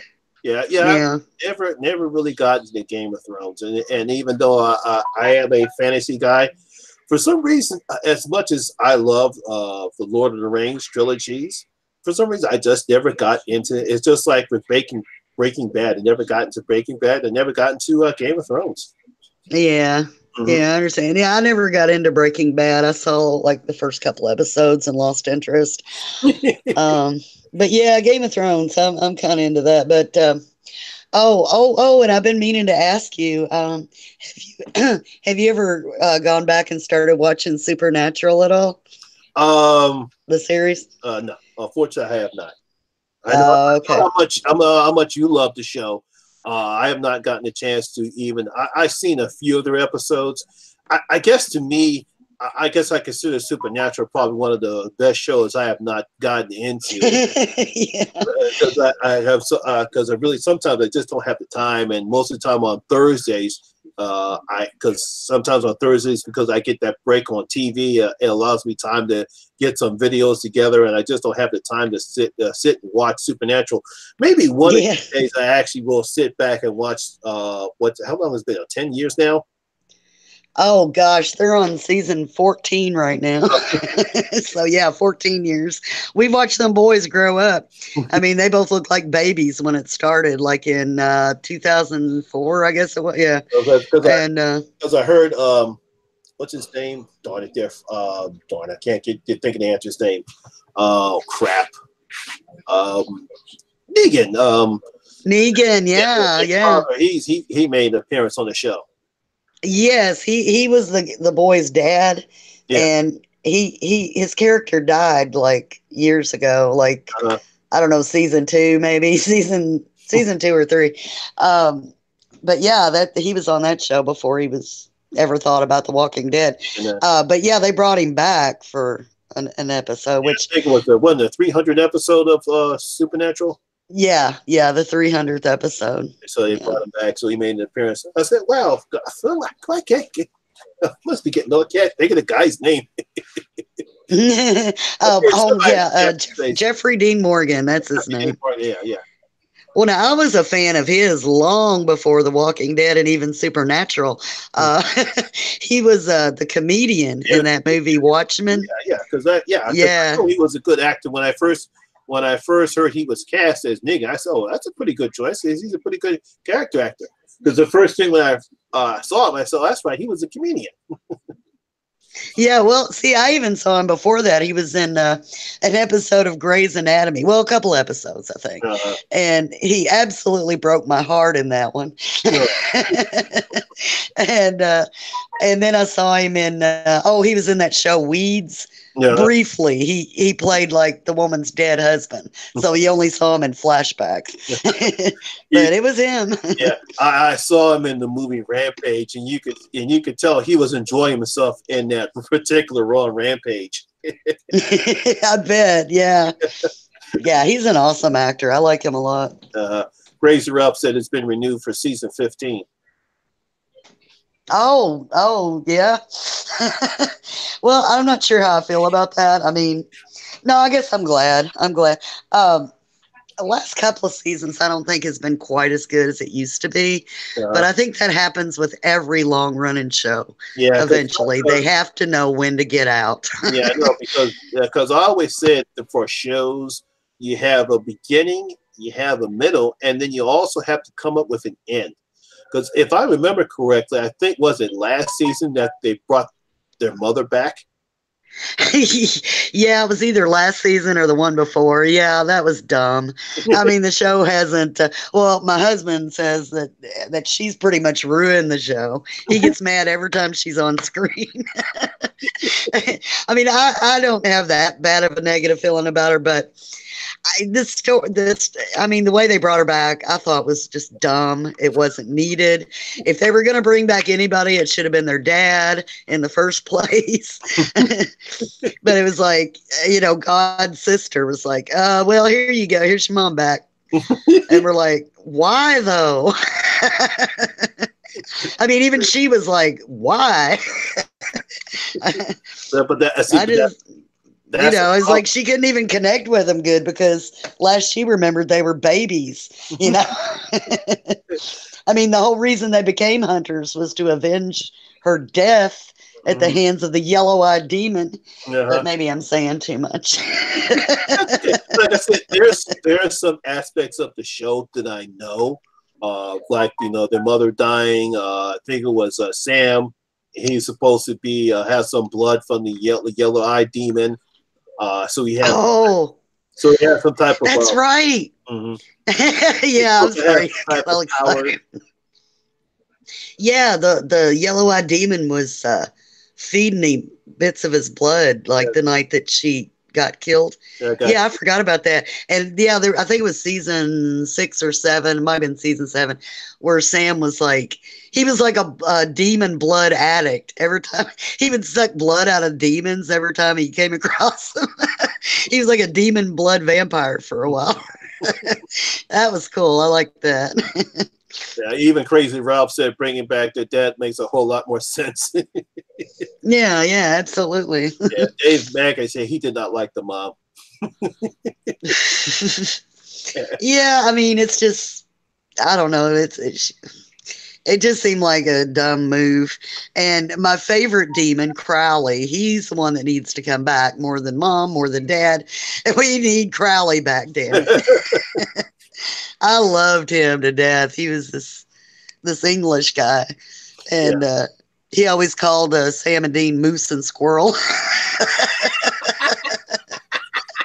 No, that's funny. Yeah. Yeah. Hello, darlings. Even Dave said he missed Crowley. Yeah, he was awesome. Yeah, because every now and again I pick up some of the things that have been going on with Sam and Dean since the show first started. The first, the seven rings of Satan. And then he gets, Dean, he has a year left on hell to keep Sam from whatchamacallit before he goes into hell. Then he comes back and all this other stuff. What is it, the replicators or the whatchamacallit? I don't know, but he came back from hell and he didn't have a soul, like for a whole season. And he was like the most badass hunter ever when he didn't have a soul because he just didn't care. Like he'd kill somebody so a demon couldn't kill him, just mean stuff. But yeah, that's a really good show, if you ever get time or the inclination. Like season 1 is a lot of fun to go back and visit because they didn't have a overarching story yet. Yeah, because it was a creature of the week kind of thing. Like every week they'd have something they had to hunt, and and one thing that was cool about them was they always based it on real legends, like stuff that you really do hear about, like Bloody Mary, the Skinwalkers, just like stuff that you've actually heard legends about. Oh yeah. And I always liked that about them. Like even when they started bringing in gods and demons and stuff, it was always somebody that you've heard about. But yeah, I remember in season 1 when they encountered their first like demon possession, like there was these planes that kept crashing. And it was because this demon kept getting on board and getting inside the pilots or the like the stewardesses or whatever.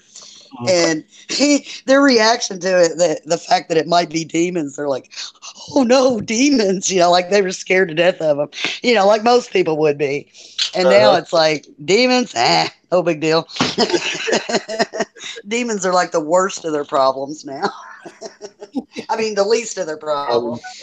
Did you happen to see the Chilling Adventures of Sabrina on Netflix? No, I can't get myself to watch that because I just remember the cartoon too much from when I was a kid.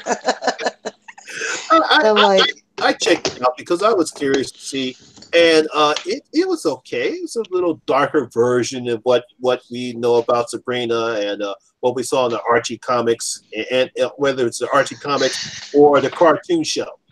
And it was a little darker thing. I just felt as though they had a couple of filler shows on. I felt as though I like the premise that they have of Sabrina and the witches, and they're supposed to be devil worshippers. Although a lot of people who practice witchcraft hate that stereotypical part, thinking that witchcraft is evil. God, yeah, there's always going to be. So I like that little premise about that, but there were some parts of the overarching part of the story where Satan wants Satan to get Sabrina to sign his Book of the Beast. There's some parts where Sabrina doesn't seem to learn her lesson at all. She always tries to go overboard to try to protect her friends, and even when she makes big mistakes, it seems that she doesn't learn her lessons at all. Like there's no consequences for her actions. It's okay. It's not the best horror TV shows I've seen before, but it was okay.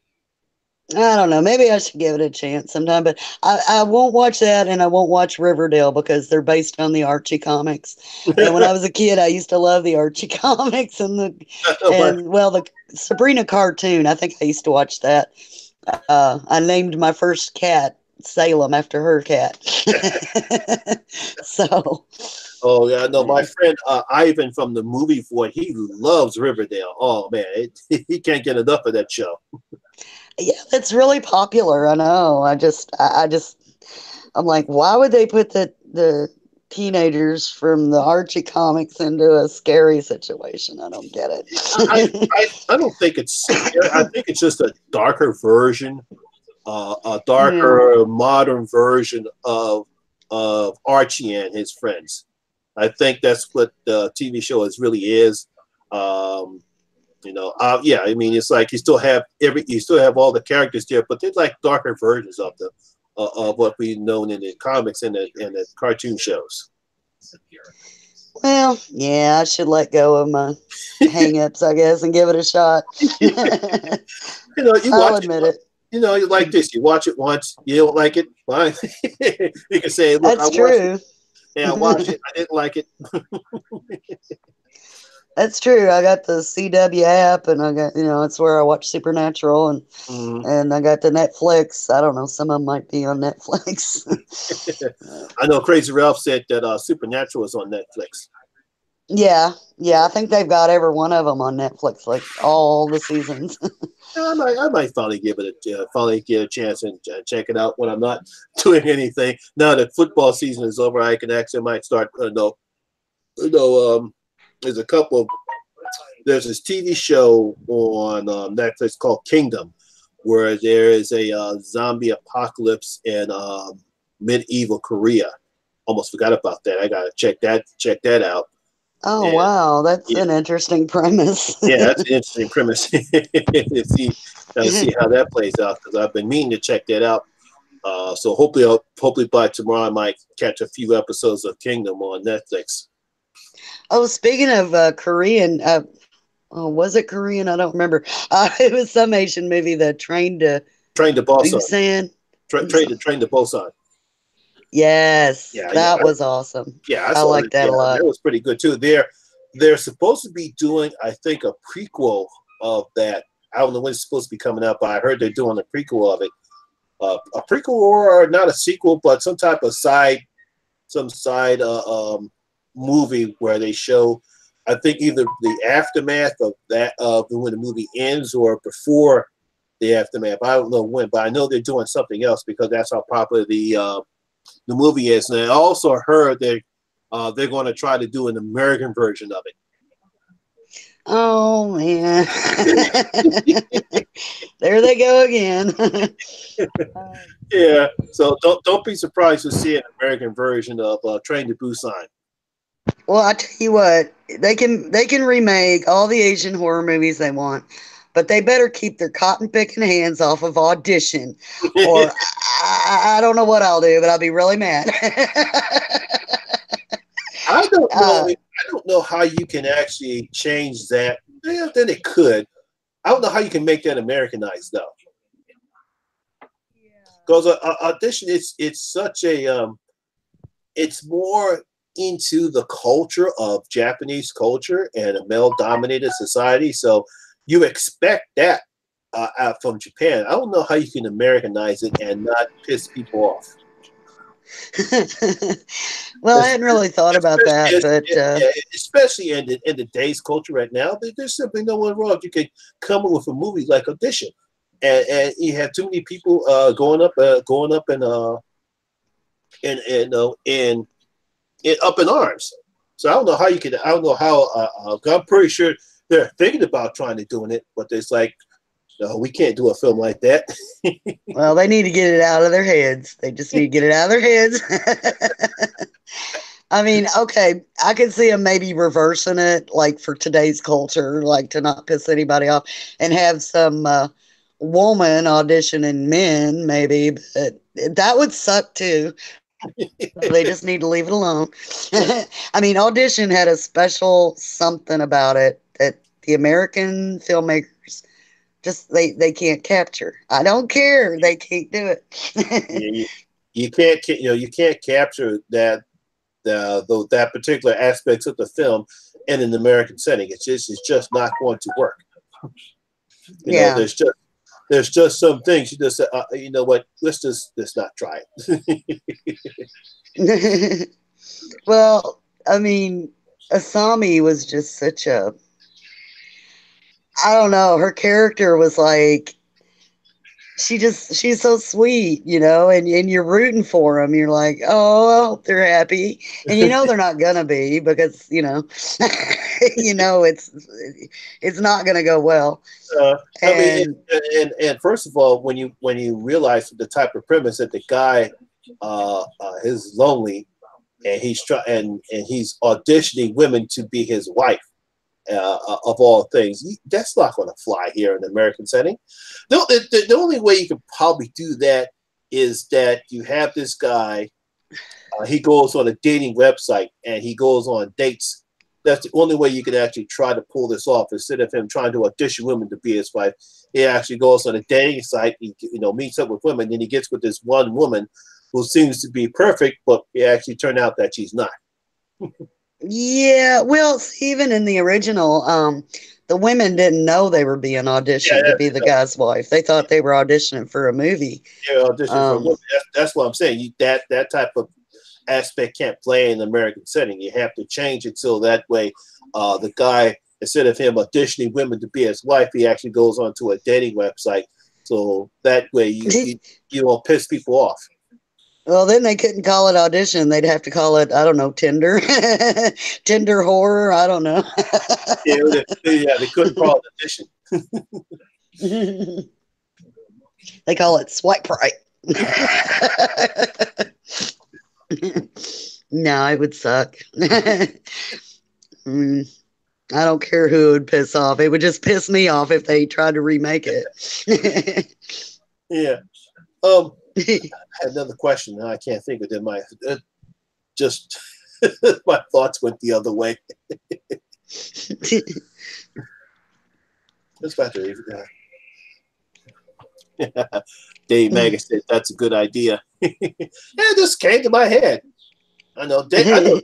I'm pretty sure Dave can come up with an idea to try to make an American version of Audition. No. Get it out of your head, Dave. Just make it so you don't piss off an Auntie Creeps. Yeah, that would just, that would make me so mad.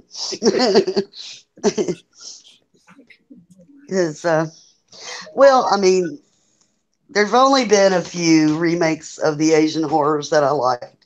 One was The Ring. And okay, even after seeing The Ring and going back and watching the original, I preferred the remake, which is unusual, but maybe because I saw it first, I don't know. Maybe because it introduced me to that whole vibe, But let's see, I liked the remake and I liked both Grudge remakes. You didn't happen to see this horror picture that Japan came out where you have was it Sadako versus, I forget their names, your Japanese names, but they had a horror picture where you had The Ring versus The Grudge. The two girls from the two Japanese girls from those. Yeah. Yeah, I do kind of want to see that, but I just haven't yet.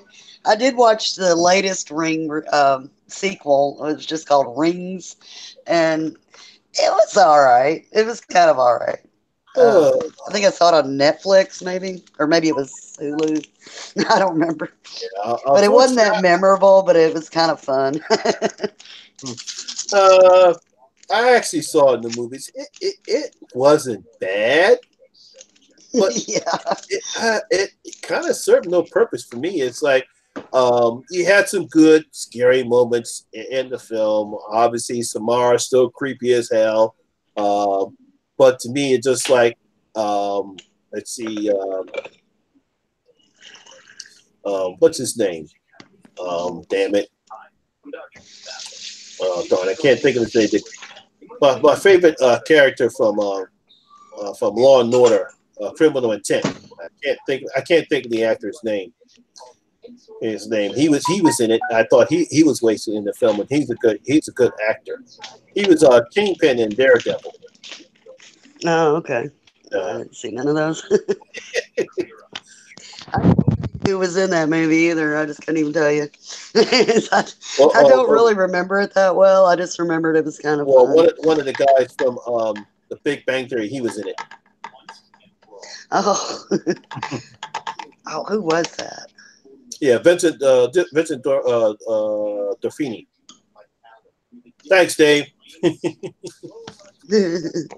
Yeah, he was in it, and he's a good character actor, but he was wasted in this film. And it was just like it's like it was okay, but it's just like it doesn't have the same appeal to it. I'll say this: it was better. Was it better than? I'm trying to think. I actually like The Ring 2 better than mainly because of that creepy kid that was in it. Oh, The Ring 2? Yeah, The Ring 2, because you had that creepy kid from 1. He was there. Her and Rachel Nichols, they were back in it again, and he's just Naomi Watts, not Rachel. Naomi Watts, they were back in it again with that creepy kid. So that's why I like The Ring 2. But The Ring's, I didn't care for part 2. I wanted to like it, but because I love the first one so much, but it just kind of fell flat for me, really. Sissy Spacek, love her, but I don't know, she felt kind of wasted in that. They're coming out with a new Grudge movie this year. No. Oh yeah. No, I didn't. Well, that's interesting. Yeah, I think. They did a Grudge 3, I think. Yeah. It was a Grudge 3, which I didn't. It was okay. I didn't like it that much. I can't remember. Give me a second here. I'm gonna look this up.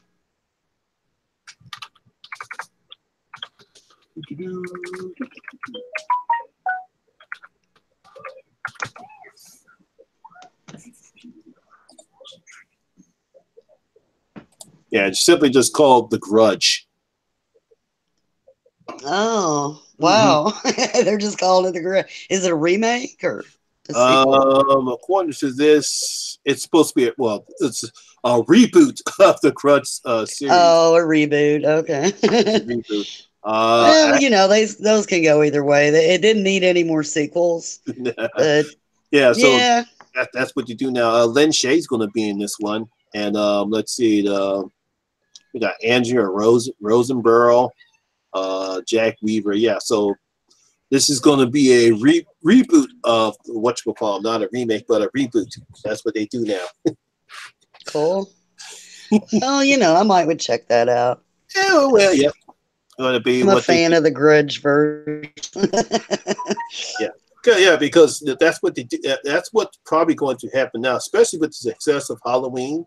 So what filmmakers, and especially probably in the horror community, are going to do is say, okay, instead of just making more sequels, since the audience are tired of that, what we're going to do is we're just going to make an actual sequel from the first picture that ignores all the other sequels in the series, just like Halloween did.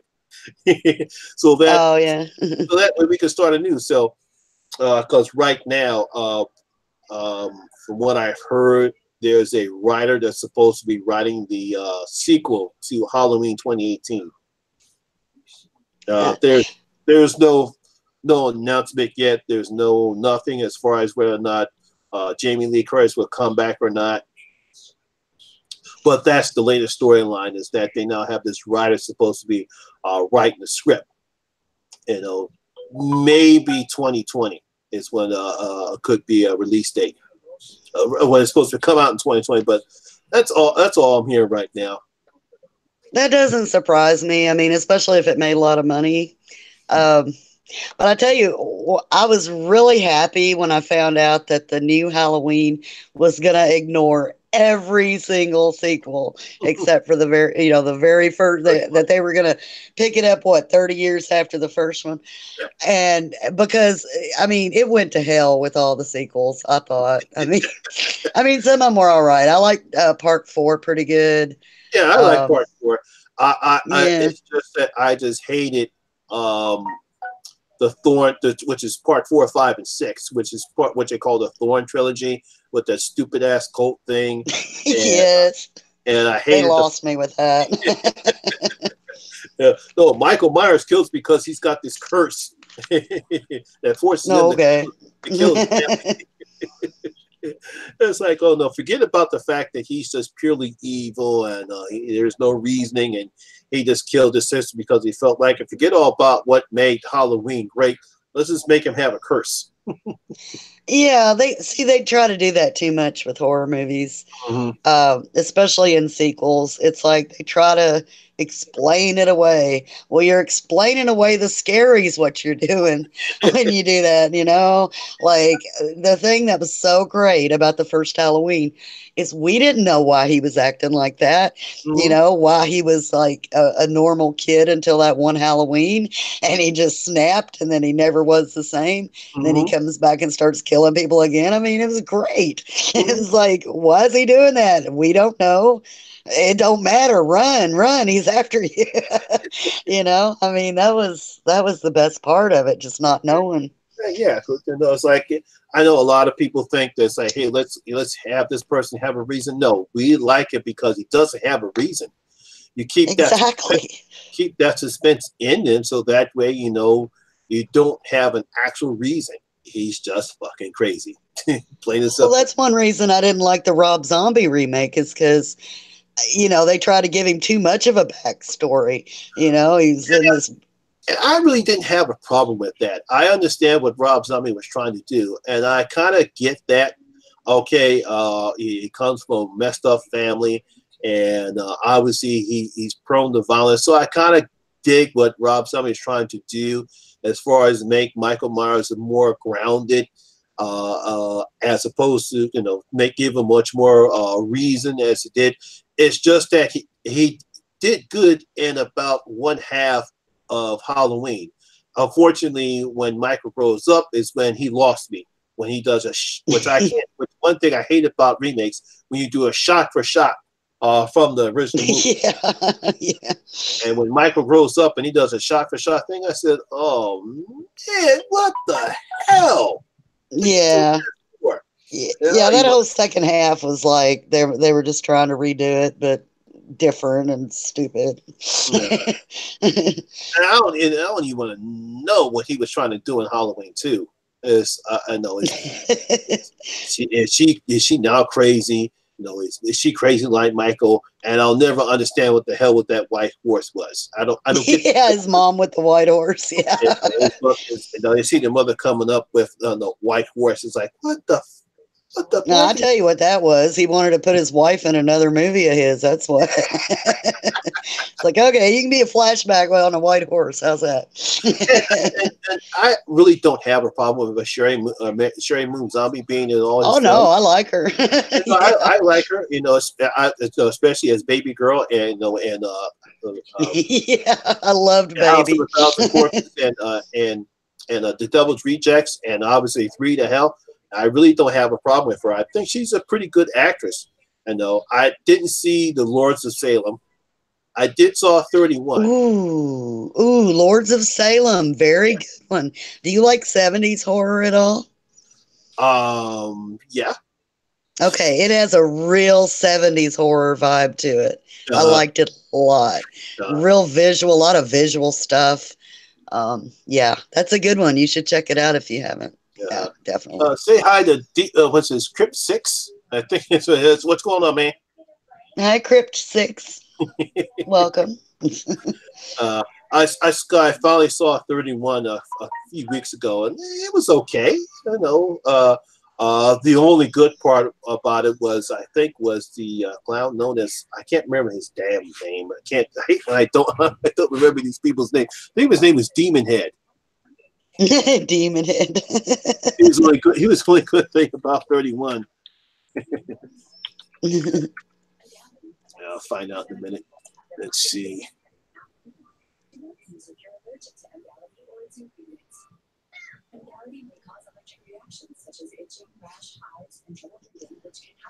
Oh, Dave Megan says, I'd leave Takashi Miike stuff alone. Yeah, definitely.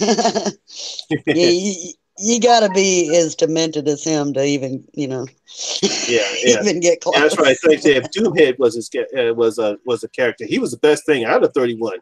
But everything else was okay. It just, something was missing out of 31. And But yeah, Doomhead was the best thing out of 31. He was a well written character. The actor that played him was great. He was a serial killer who obviously enjoyed the depravity of killing people. And anytime when they needed him, he would come in and do what he does best and kill everyone. Oh, I need to ask you. Have you seen the trailer for the new Ted Bundy movie they're making? I haven't seen it. I heard some people talk about it. They don't. It's real controversial. Yeah, there was something about being very controversial, and a lot of people don't like Zac Efron, him being cast as Ted Bundy. I guess I'll finally check it out. I haven't seen it. Not a huge fan of Zac Efron. Never seen any of his movies. I think. Yeah, I'm not. Yeah, I mean, he was. I remember he was a teen idol or something a couple of years back. I don't think I've ever watched. I think I started watching one of them and got bored, but I don't know. It looks good. It's kind of got the trailer's kind of got a Tarantino kind of vibe to it, you know, with the I don't know. It's people are like mad because they think they're glorifying him, but I don't see it that way. I think they're trying to portray him sort of like he was, but a little. I think they're trying to play up to how charming he was supposedly. And that's the one thing a lot of people don't forget, that he was charming. He was a boy that lived next door. There was nothing suspicious about him. Unlike some other serial killers, there was nothing suspicious about Ted Bundy. He was if you want to call him handsome, I don't call the dudes handsome. I never saw him as handsome. No. Most people said he was a handsome, well-articulated man, and he used his charms to get in order to get with these women, and that's unfortunately that was part of his MO. Yeah. I don't think they're glorifying or glamorizing anything. It's just who he was. If anything, I think it's a cautionary tale if they make a movie about him, because you know that was his end. That was his shtick. I mean, being charming, being what he was, and charismatic or whatever. Mm-hmm. And the women that he killed, they weren't running from some horrible, scary man. They were they gave him a ride, or let him give them a ride or whatever. And it's like, even Jeffrey Dahmer didn't look. He may look weird, but he wasn't threatening anything like that. He didn't look threatening. He kind of looked like a creep, though. Like I said, he made it look a bit homey looking, but he wasn't scary looking or anything like that. But it's just that that's what they were, and I think they're just trying to show people and say, look, you had to be careful because this person may be charming and charismatic, but you have to always be careful. Yeah. So I got no problem with that. Yeah, I don't problem see what the big controversy is. I guess some people don't like it when because we're obsessed with true crime and serial killers. I mean, hey, look, I read a book about before we had True TV and OWN and We and what's this Investigation Discovery, all these true crime channels. I had this book about serial killers I read. And people looked at me and said, "Money, gee, what are you doing reading about that?" I said, "Oh, I've always been fascinated with true crime. I mean, I've even kind of thought about like steering my channel towards some true crime stuff, but I'm not sure how to get started on that. Just lots of research." I mean, back then when I was growing up, I just found it fascinating looking at some of the stories that they were reading of these crimes these guys committed, and then especially now after graduating from college and taking courses in psychology and abnormal psychology, I just find it fascinating how these guys think. Because I tell people, I said, well, you have to understand what they're thinking. They think is okay. When you talk about a person who's warped, warped and out there, what they think is okay. That's what they're that in their mind. They're trapped in their own delusions. Yeah. Oh, that BTK killer's daughter is kind of gone public recently. She just wrote a book about being. I feel sorry for her. I mean, damn. Oh, yeah. Damn. I mean, really bad. I mean, because, and what she said, it kind of, it was kind of heartbreaking. She said, he was my dad. I loved him. I mean, he was good to her. She was like a daddy's girl. And she said, and I've had to grieve because, I lost my father, basically. And she goes, but the world is telling me I have no right to grieve for him because he's evil and he's bad. And she says, but, I mean, he was my father, I can't help it. So, I mean, you can't help but feel bad for somebody like that. Yeah, I feel sorry for her, because, she, despite the fact of what he's done, that's still her father. Yeah. And of course, you got the idiots that like sending her death threats and you stuff like that. And for what? I mean, because of who her dad was, she couldn't help that. You can't choose your family. Well, Auntie, I'm going to go ahead on and close this out. We've been going on for over 2 hours. I figured that's enough. Give your voice too, because I know you got to do those great, excellent stories. Oh, yeah. If you can, just give hello, darlings, for all the people in the chat. Hello, everybody, and thanks for coming by and listening to me ramble. Once again, I want to thank Auntie Creeps for joining me on this live stream. As once again, we celebrate women in horror. Well, thank you so much for having me, Monty. I really appreciated you asking me along. This is a lot of fun. Not a problem. Once again, her channel link is in the description below, so subscribe to her channel. Maybe next time I will probably try to get Tracy on here. I don't know how her schedule is, but I know she's a busy woman, but I'd love to get Tracy on here as well and talk to her, hopefully talk to her more about SCRMRadio, because I know she loves to promote it. Yeah, she'd be a good guest. She'd be a good guest. So everyone, thank you in the chat. Thank you very much of all. Hope you did enjoy it. And always remember, horror rules. I'll see you guys later. Have a good night. Bye, y'all.